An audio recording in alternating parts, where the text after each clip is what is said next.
So what do you recommend to the people who want to start vlogging now? It was hard. I mean, now the algorithm's changing because of Mr. Beast. If you look at like Mr. Beast style content, He reinvents everything. Because back in the Casey Neistat day, it was more about quantity over quality, and he would put in quality based on his like daily life and his life structure. But if you did a consistent video every day, the thumbnail and title will get you in the search algorithm. So one of the videos will eventually blow up, and then through that you'll get an audience, and then you keep going, and another video will eventually blow up. But now it's a little bit harder because the algorithm prefers watch time. So how long the viewer watches your video, that's the number one thing that you should aim for is viewer attention and watch time. So keeping them sticking on your video is what's important. I have a question. So is that why some YouTube channels are split into 2 or 3? For example, long format podcasts. They always have another channel where they put in the shorter content.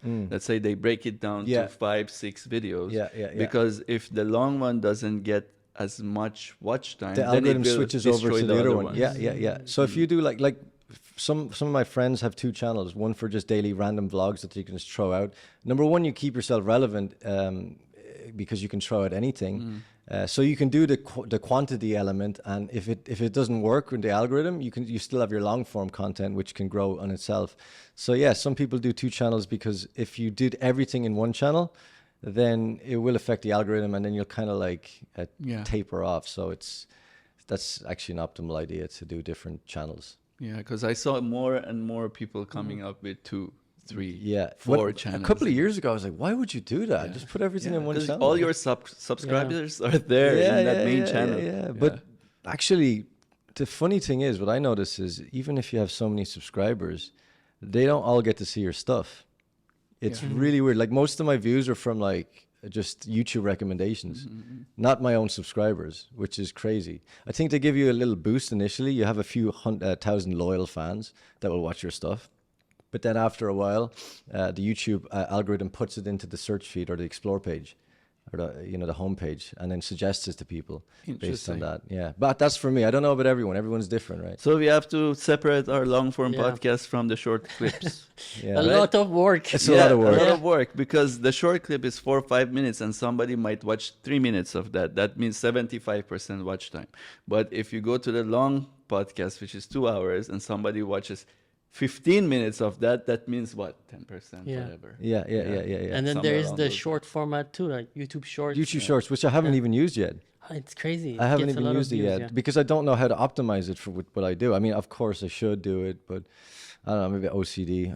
I probably can convert in a few months as I go along, but but YouTube short gets views. I know, it really does. It's basically an evolution of what TikTok did to everything. It's catching the kids' attention spans or people's quick need for information, little dopamine hits. It's limited to 1 minute though, I think. Right? What do you think is the main difference from back then when you started and now?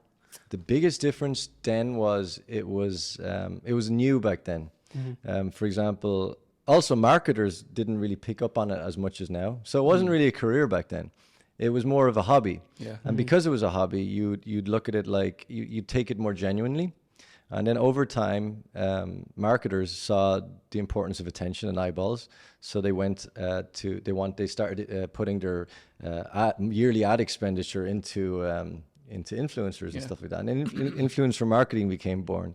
But then what you're seeing now is a lot of companies are starting to notice that, just like the way back in the day when you watch a TV commercial, you funnel out. So you're going to find a lot of marketers know that when you're watching a YouTube video by a vlogger and he doesn't actually ever represent a brand. Imagine you saw a random gamer representing a running brand. I mean, he's not exactly optimal for that market. However, back in 2018, they just throw it out to every person with views, right? So now they're focusing more on targeting specific people that are like really good at what they do. So it's definitely different. The market is different. And also the level of fame is interesting because there's a new star every week. There's a new star every week. Well, what is the platform that contributes to that? TikTok. TikTok. Yeah. So TikTok, like, I feel like TikTok just. Daniel is a big fan of the TikTok. He loves TikTok. He was just telling us how much I he am loves TikTok. non-biased. I am neutral about everything because it's just the way evolution is, right? Yeah. You just adopt or die. But no, I understand the necessary. I mean, I understand how it evolves because people's attention spans are getting lower and lower, and it's just the perfect addictive element to create like content. Yeah. You know, so of course it'll get popular, but again, if you're like a brand or a person trying to vlog, you got to understand that TikTok in and of itself, it's very hard to maintain the fame over a couple of years, like 5 years, 6 years.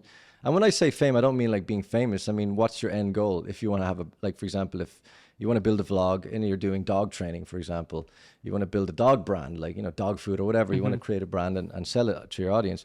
You don't need to have millions of views on TikTok to be able to sell. You just need a genuine amount of fans within your sphere. Yeah. So what's that book or a blog article that was written? 1,000 true fans. True fans is all can you make need you millions. because through word of mouth, it can grow. Yeah. So if you keep that mentality, I feel, then you'll succeed. You just got to remember that all of these things are they're just like little platforms and ways to get to what you envision for your future. It's crazy when you browse TikTok and you look at all these users having like 500K, 2 million, 5 million, 10 million, 15 million followers. Yeah.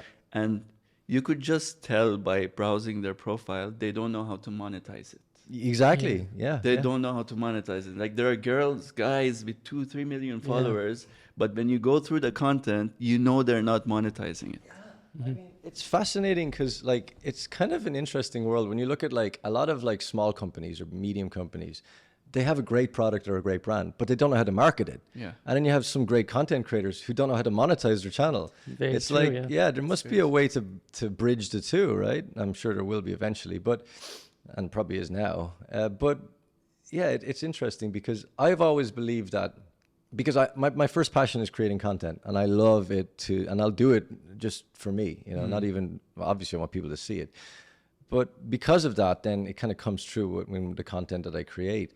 But I've always thought of it like, well, if you have this amount of attention, and whenever I create a product that's legitimately good, then I'll be able to sell it properly, right? So I never had to worry about that as a marketing thing. But there's a lot of people that just don't understand that. They don't understand that those 10,000 views, like I have friends who get 10 to 30,000 views and they're just starting on YouTube and they think that they're still bad. Yeah. They don't feel like they're successful, even though because they don't have 10,000 subscribers. And I'm telling them like, dude, that's 10,000 people that looked at your video. That's a lot of people. That's a lot, yeah. We forget how lucky we are in this world. Yeah. So yeah, no matter what your success rate is, if you've gotten over like 100 views or more or less or whatever, it doesn't matter. Just keep going and build your following and it'll come. And I think what you touched upon there is really important, that a lot of them have fame for like 3 years, 4 years. It's hard to sustain it. So you need to have a strategy in place. Do you have to like reinvent yourself? I think not. Well, it depends. I mean, of course, it depends on the kind of YouTube channel that you created from the start, right? For me, which is like a personal kind of channel, semi-personal, obviously you have to hide a little bit of your private life. I kind of reinvent myself through my own reinvention of life, because it's my day, my life. But of course, I'm sure you'd have to reinvent yourself just as many brands do to maintain relevance. I guess you do in certain ways as well. I mean, reinventing yourself is a kind of a broad word, more like you have to adapt with the platforms properly and efficiently, right? And even I haven't optimized that. It's so hard. Like, and if, like right now I have this thing in place. It's like a general strategy. Okay, I'm going to work on all the platform content model, like the Gary Vee content model you probably saw years ago. Everywhere. Yeah. I'm going to focus on Twitter, TikTok, Instagram, LinkedIn. Yeah, that's like 12 posts a day or something. I know, optimize. And I was like, you know what? This is fucking hard. You need a team for that. Yeah, I know. You need to delegate, bro. So I was like, I'll just focus on YouTube.